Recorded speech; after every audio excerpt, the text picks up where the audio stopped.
Hi everyone, my name is Mossad Helali. I'm a master's student of computer science at Saarland University in Germany. Today I'll be presenting our paper titled Assessing Unintended Memorization for Neural Discriminative Sequence Models. So let me share the screen.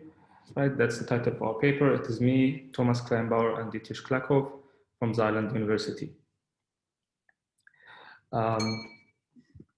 My agenda for today is that I'll be starting by a short background on the problem of memorization and what's the problem statement. I'll then be talking about the exposure metric, which is the metric proposed to measure memorization. And then I'll talk about why the current exposure metric cannot be applied to discriminative models and our proposed work in defining exposure for discriminative models, especially MER. And then I'll show the experiments and what we have done, and I'll mention the final conclusions from the paper. So to start off, what is memorization? Memorization is retention of training data by the model, that it becomes accessible to an outside attacker which have access only to the trained model. That is, a malicious attacker has access to a trained model. Querying that model in some special way can get some access to the training data because the model has memorized them. The problem of memorization is prevalent in neural networks, as previous works have shown, even for models with good utility. That is, models can have good utility, not overfitting, and still have high memorization. Even for random data, that is, models that suffer from this problem can memorize pretty much any kind of data, which is a great privacy risk, as you might know. Neural models trained on sensitive data, for example, passwords or credit card numbers, and deployed publicly, for example, to smartphones, suffer especially from this problem. However, our talk or our paper is not about general memorization. It's specifically about unintended memorization. And what I mean by unintended memorization is retention of out-of-distribution training data. That is, training data that are not useful to the learning task. For example, password and credit card numbers. If the model learns them, doesn't learn them, it will not affect its utility. For example, these two sentences: the capital of Germany is Berlin versus my password is 123 at. The first sentence is actually might be intended to be memorized by the model in order for it to have good utility, but the second one will not improve the utility of the model. And memorizing the second one is a privacy risk. So by focusing on unintended memorization, we assess the privacy risks associated with deploying the model rather than its utility.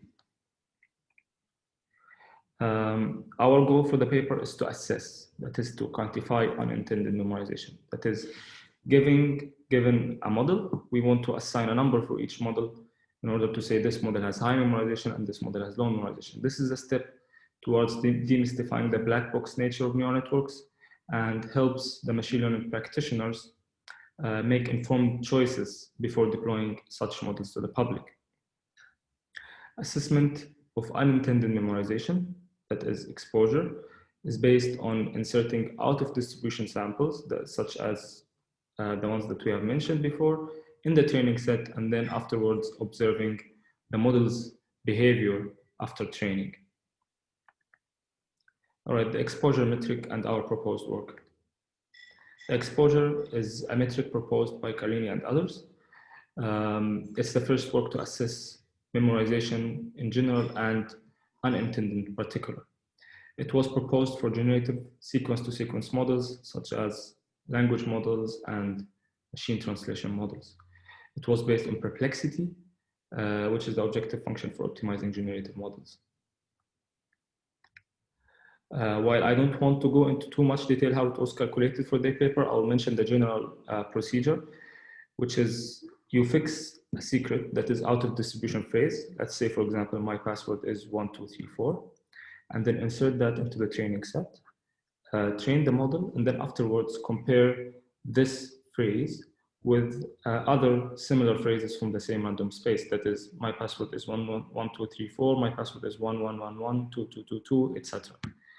And what you expect is that they all have similar perplexities because they all are random sequences. Or you can also choose random sequences of words and you expect them to have random sequences. However, if your inserted secret has much higher, much lower perplexity than others, then this means the model has memorized this sentence, and it therefore has high exposure. That is, querying the model and just selecting the one that querying the model for all these sentences and just selecting the one that has the lowest perplexity will give you what was in the training set. Now, however, this general definition of exposure cannot be applied to discriminative models because first, discriminative models are not based on perplexity, but rather are on accuracy of score. And the model outputs for each word a set of classes and their corresponding probability or confidence. Second, we cannot use accuracy or F-score directly because it is desired to have high utility. That is, if I inserted a secret and then afterwards it has high accuracy, this is actually an objective of the model. Third, named entities, or for example, for named entity recognition, they belong to classes and each usually has different contexts. So you expect exposure or the memorization to behave differently for these classes. That is, we want to define exposure per class. Our proposed model, our proposed metric is called the exposure for discriminative models. It stands for discriminative exposure. Again, the goal is to introduce a task orthogonal samples to the training set and then analyze the trained model's behavior. We want to introduce some kind of unrelated information to the model that will not help it in having higher utility and then observing the model's behavior afterwards. We use specially crafted phrases instead of random ones, just like previous papers.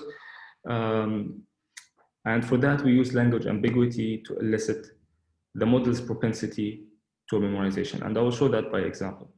For example, let's say you have an NER task and we are given these sentences, I like Germany, and we want to classify them into named entities. Germany here is clearly a location. Therefore, the model should have high confidence in classifying Germany as a location. However, if you are giving I like Jordan, Jordan can be a person, like Michael Jordan. Jordan can also be a location. Therefore, it is expected that if you see this sentence, I like Jordan, the model should have lower confidence in assigning Jordan as either of the classes because the sentence itself is ambiguous. Now, if I insert I like Jordan into the training set, and then afterwards, after training, I observe that I like Jordan has much higher confidence in being a location than Germany, then we say that this is unintended memorization because the model picked on irrelevant details of the training set. That is, Jordan is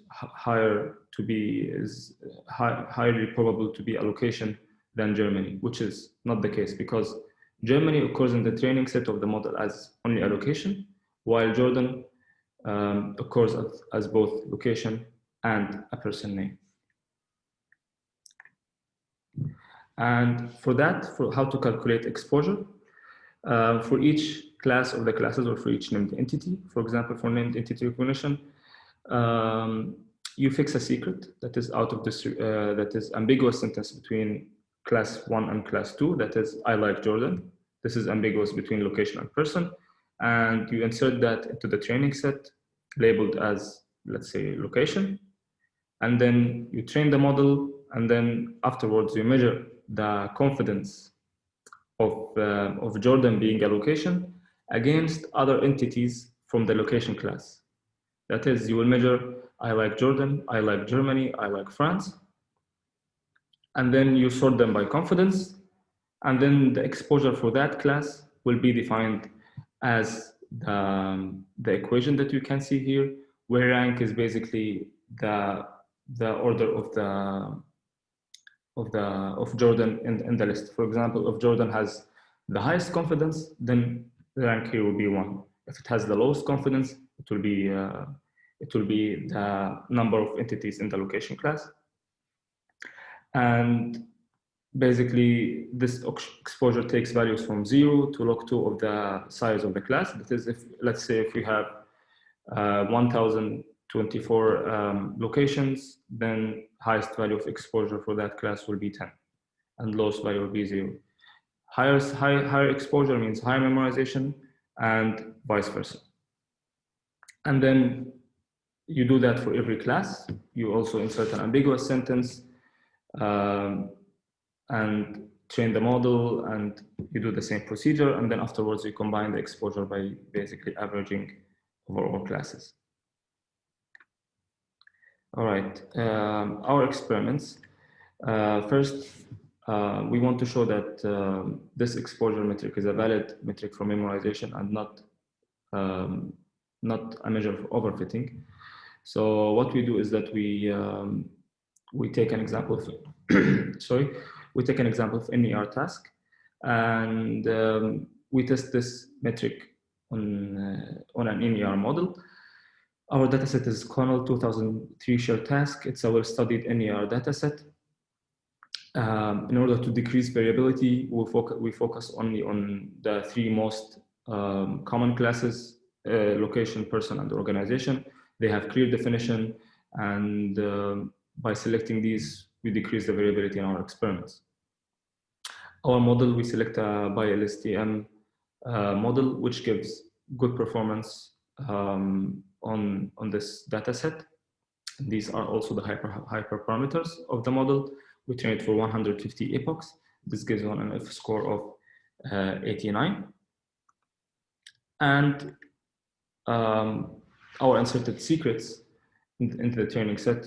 For the class of organization, we insert this sentence. There are many people who like Williams. This sentence, as you can tell, is ambiguous. You don't know whether this is an organization or a person name. And it happens that Williams in the training set has occurs 7 times as person and 8 times as organization. And similarly for other classes as well. There are many people who like Chelsea. Chelsea can also be an organization or a person name. And these are the number of occurrences in the training set. Again, there is no specific reason why we chose these exact entities, but they are more balanced. So we basically selected them to decrease the variability in our experiments. But the trend is also the same for other entities. All right, first experiment, we test de-exposure versus the number of repetitions. That is, we insert these sentences multiple times and then observe exposure. You expect that the more the model sees the sentence, the higher the memorization. And so we insert these sentences 4, 16, 64, 128, 256 times and observe exposure. And as you can tell here, x-axis is the number of repetitions and y-axis is the exposure. Generally, the general trend is that the higher the model sees the sentence, the higher the number of the sentences in the training set, the higher the exposure, which is expected. That's one. Second is that there is a gap between the exposure of classes, which is why we defined exposure to be different for different classes from the first place.